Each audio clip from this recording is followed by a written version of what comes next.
Hello everyone, today we are going to learn basic Archicad tutorial how to calculate area.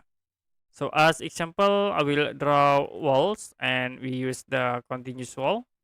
Okay, you can draw here.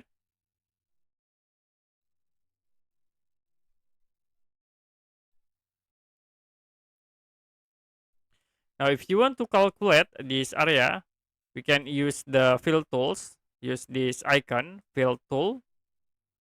And the next, don't forget to check show area text and I will click like from this corner.